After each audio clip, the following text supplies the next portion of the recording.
Hello student, आज हम exercise 6.2 को स्टार्ट करेंगे क्वेश्चन नंबर थर्ड से। क्वेश्चन नंबर थर्ड में क्या गिवन है? In figure 6.30 if A B parallel to C D and E F parallel to E F perpendicular to C D and angle G E D equal to 126 degree, find the A G E, G E F and F G E. आपको ये angle find out करने हैं। देखिए भाई, figure कैसे given है आपके पास? A B parallel to C D, A B parallel to C D, और ई एफ आपके पास क्या है? ई एफ आपके पास परपेंडिकुलर है ऑन सी डी, और इस टाइप से आपके पास यहाँ पर क्या बना हुआ है? कोई जी एंगल बना हुआ है। ठीक है, तो आपके पास जी ई डी, जी ई टी यानी ये कंप्लीट एंगल कितना गिवन है? 126 डिग्री गिवन है। तो आपको फाइंड क्या करना है? फाइंड करना है ए G E, find angle A G ई। उसके बाद फाइंड आउट करना है G E F, F G E, F G E. आपको ये 3 एंगल फाइंड आउट करने हैं। और गिवन आपके पास क्या क्या है? गिवन में आपके पास है A B parallel to, given हम यहाँ राइट कर देते हैं, given A B parallel to C D and E F parallel to, E F perpendicular to C D. ये गिवन है भाई। ठीक है भाई, तो इसके बाद देखिए ए जी ई कहाँ है? ए जी ई यानी कि आपको ये वाला एंगल निकालना है। तो इस वाले एंगल को तो हम डायरेक्टली निकाल सकते हैं। इस वाले एंगल का ये क्या है? अल्टरनेट इंटीरियर है। तो angle A G E equal to angle G E D 126 degree, क्योंकि ये दोनों अल्टरनेट इंटीरियर एंगल है। क्या है? Alternate interior angle. अच्छा, इसके बाद जी E F, G E F कहाँ होगा?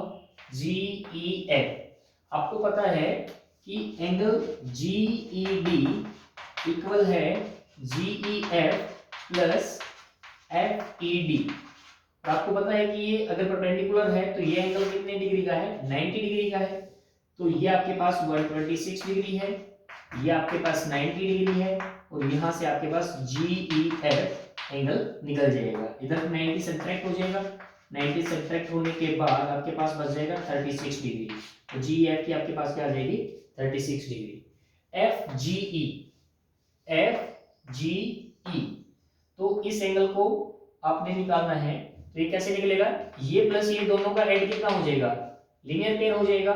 Angle F G E plus A G E, A G E, इन दोनों का ऐड कितना हो गया भाई? 180। क्यों? Linear pair. आपके पास ए जी ई की वैल्यू कितनी है? 126 है। तो आपके पास एफ जी ई की वैल्यू आ जाएगी 180 degree minus 126 degree, that is 54 degree. ठीक है, इस टाइप से आपके तीनों एंगल्स की वैल्यू फाइंड आउट हो गई है। गेट इट भाई? इसके बाद नेक्स्ट क्वेश्चन देखिए, नेक्स्ट में क्या गिवन है आपके पास? फोर्थ क्वेश्चन में आपके पास गिवन है in figure P Q parallel to है एस टी, और आपके पास ये एंगल है 110 डिग्री का और ये एंगल है 130 डिग्री का। आपको क्या फाइंड करना है? आपको फाइंड करना है ये वाला एंगल कितने डिग्री का होगा। तो सबसे पहले इसमें हमने क्या करना है? हमने कंस्ट्रक्शन करनी है, और कंस्ट्रक्शन को हम डॉटेड लाइन से करते हैं भाई। ठीक है, तो डॉटेड लाइन से हमने कर लिया, या फिर आप इसको बिना डॉटेड लाइन के भी ड्रॉ कर सकते हो, लेकिन ये इनकी तरह डार्क नहीं होनी चाहिए। उसके बाद देखिए यहाँ पर क्या है? यहाँ पर आपके पास इसको एंगल 1 मान लेते हैं, इसको हम एंगल 2 मान लेते हैं, और इसको एंगल हम 3 मान लेते हैं। तो यहाँ से हमें एंगल 3 की वैल्यू फाइंड आउट करनी है। तो सॉल्यूशन में देखिए हम क्या करेंगे। हमने क्या किया है? हमने ये जो लाइन है इस लाइन को एक्स वाई सपोज कर लिया, और ये एक्स वाई जो है इसके पैरेलल ड्रॉ की है पी क्यू की। अगर एक्स वाई पी क्यू के पैरेलल है तो वो एस टी के भी ऑटोमेटिकली होगी, क्योंकि हमने अभी प्रीवियस लेक्चर में आप लोगों को बताया था अगर दो लाइनें किसी थर्ड लाइन के पैरेलल होगी तो वो तीनों आपस में क्या होंगी? पैरेलल होंगी। तो ये जो है ये इसके पैरेलल है और ये इसके पैरेलल है, तीनों आपस में क्या हो जाएंगी? पैरेलल हो जाएंगी। इससे पहले हम यहाँ पे कंस्ट्रक्शन लिख लेते हैं। कंस्ट्रक्शन में क्या करेंगे? Draw xy parallel to PQ। Solution में देखिए,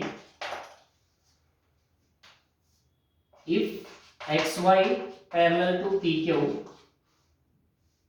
then 110 degree plus angle 1 equal to 180, that is co interior angle. Co interior angles का सम क्या होता है, 180 होता है ना, तो ये को इंटीरियर एंगल हो गए, तो एंगल 1 क्या आ जाएगा भाई, 70 डिग्री आ जाएगा, 70 डिग्री आ जाएगा ना, 110 इक्वल से उधर चला जाएगा, 180 में सब्ट्रैक्ट हो जाएगा, उसके बाद 70 डिग्री आ जाएगा। यहां से देखिए एंगल 2 और 130 ये भी क्या होगा अपने पास, को इंटीरियर एंगल होगा। तो यहां से xy parallel to pq parallel to st, then xy parallel to st also.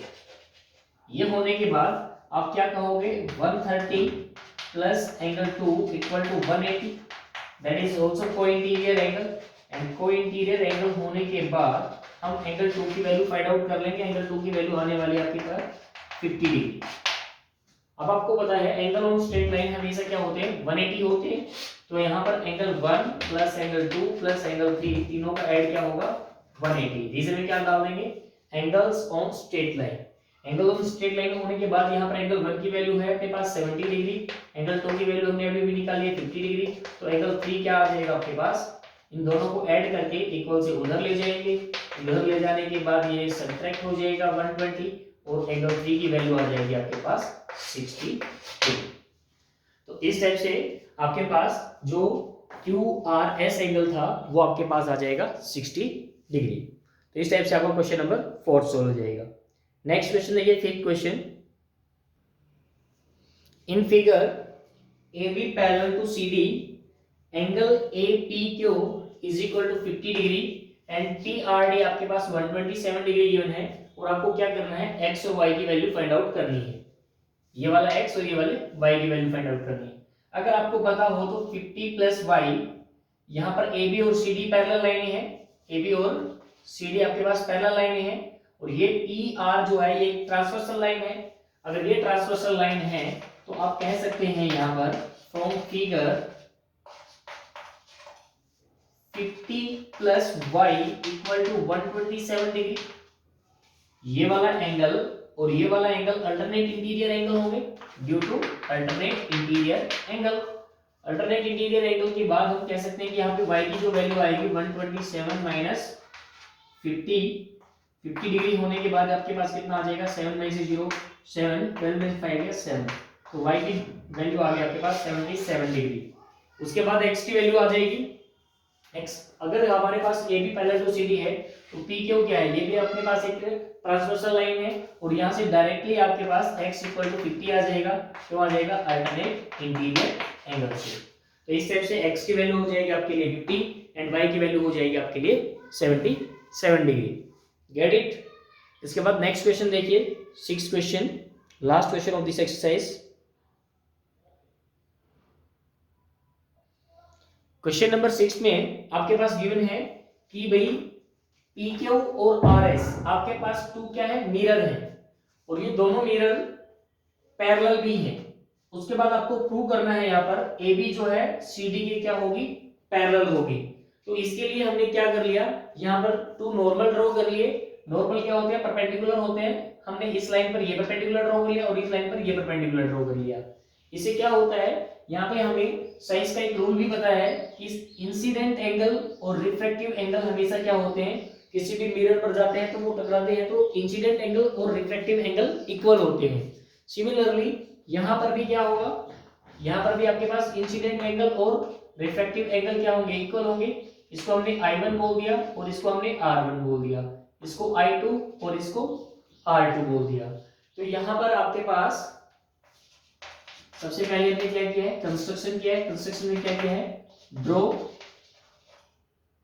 PX नाम दे दीजिए, इसको CY नाम दे दीजिए। Draw BX perpendicular on PQ and CY perpendicular on RS। इस टाइप से हमने ड्रॉ कर लिया है। उसके बाद आपको पता है वी नो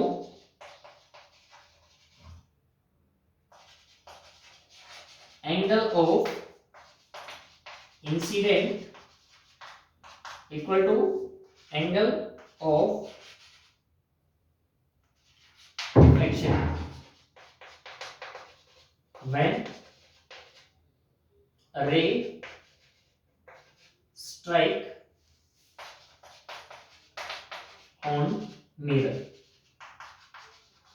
अब क्या होता है, एंगल ऑफ इंसिडेंट और एंगल ऑफ रिफ्लेक्शन क्या होता है, इक्वल होता है। अगर ये इक्वल हुआ तो आपको कहेंगे यहाँ पर I1 इक्वल टू R1 और I2 equal to R2। I1 equal to R1 और I2 इक्वल टू R2। और हमें पता है अगर PQ और RS पैरेलल है तो यहाँ पर ये परपेंडिकुलर है, ये भी परपेंडिकुलर है, तो ये दोनों लाइनें भी क्या होंगी आपस में, BX और CY भी आपके पास क्या होंगी, पैरेलल होंगी। If BX perpendicular on PQ and CY perpendicular on RS, then BX parallel to CY। BX parallel to क्या हो जाएगा, CY हो जाएगा। अगर ये पैरेलल हो गया तो आप कह सकते हैं कि यहाँ पर BC जो होगी ट्रांसवर्सल लाइन होगी। अगर BC ट्रांसवर्सल लाइन होगी तो R1 और I2 क्या हो जाएंगे, अल्टरनेट इंटीरियर एंगल के कारण वो इक्वल हो जाएंगे। ठीक है भाई, अल्टरनेट इंटीरियर एंगल्स के कारण क्या हो जाएंगे, इक्वल हो जाएंगे। अगर R1 और I2 इक्वल हो गए, R1 और I2 इक्वल हो गए तो यहाँ पे हम कह सकते हैं कि I1 और R2 भी क्या हो जाएंगे, इक्वल हो जाएंगे। सिमिलरली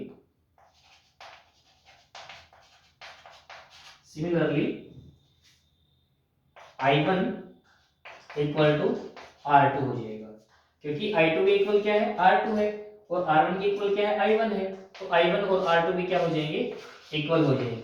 तो यहां से भी आपके पास I1 plus R1 equal to I2 plus R2 equal आ चुका है, क्योंकि I1 किसके इक्वल है, I1 इक्वल है R2 के, R1 किसके इक्वल है, I2 के। तो इन दोनों इक्वल का ऐड क्या होगा, इक्वल ही होगा। अगर इक्वल का ऐड इक्वल होगा तो we can say that this complete angle is equal to this complete angle. अगर ये दोनों एंगल इक्वल हो गए तो आपके पास क्या हो जाएगा, अल्टरनेट एंगल इक्वल हो जाएंगे। अल्टरनेट एंगल इक्वल होने के कारण हम कहेंगे कि AB और CD क्या हो जाएगा, यहाँ पर पैरेलल हो जाएगा। थोड़ा सा कॉम्प्लिकेटेड क्वेश्चन था भाई, इसको अच्छे से ध्यान से समझना कि इन्होंने क्या दिया हुआ है, इन्होंने दो मिरर दिए हुए हैं। मिरर में हमें रूल पता होना चाहिए कि इंसिडेंट एंगल और रिफ्लेक्शन एंगल जो होते हैं वो क्या होते हैं, इक्वल होते हैं। इक्वल होने के कारण यहाँ पर I1 और R1 इक्वल हो गए, I2 और R2 भी इक्वल हो गए। फिर हम क्या कहेंगे, अगर हमने ये परपेंडिकुलर ड्रॉ किया है तो परपेंडिकुलर ड्रॉ करने के कारण हमारे पास क्या होगा, ये भी 90 होगा और ये भी आपके पास 90 होगा। अल्टरनेट एंगल इक्वल के कारण ये लाइनें क्या होंगी, पैरेलल होगी। ये लाइनें पैरेलल हो जाएंगी, BX और CY परपेंडिकुलर पैरेलल हो जाएंगी, पैरेलल हो जाएगी। पैरेलल होने के बाद हम क्या कहेंगे, R1 और I2 क्या हो जाएंगे, इक्वल हो जाएंगे। क्यों, अल्टरनेट इंटीरियर एंगल के कारण पैरेलल लाइंस में अल्टरनेट इंटीरियर एंगल इक्वल होते हैं। उसके बाद हमने क्या कहा कि अगर 1 2 3 को कंपेयर करें तो यहाँ से I1 और R2 भी क्या आ जाते हैं, आपके पास इक्वल आ जाते हैं। इक्वल आने के बाद इक्वल में अगर मैं इक्वल ऐड करता हूँ तो आंसर इक्वल रहता है, यानी कि हमने क्या कर लिया, I1 प्लस R1 कर लिया, I2 प्लस R2 हो गया। तो ये इक्वल होने के बाद आप क्या कहेंगे, यहाँ पर अल्टरनेट एंगल इक्वल हो गया। अल्टरनेट एंगल इक्वल हो गया तो यहाँ पर AB पैरेलल टू CD हो जाएगा। यहाँ पे लिख देंगे due to alternate equal alternate interior angle AB parallel to CD, क्या हो जाएगा, AB पैरेलल टू CD हो जाएगा। गेट इट भाई। तो इस टाइप से आपकी एक्सरसाइज 6.2 भी कंप्लीट हो गई है। नेक्स्ट वीडियो में हम एक्सरसाइज 6.3 करेंगे। Thank you student, have a nice day.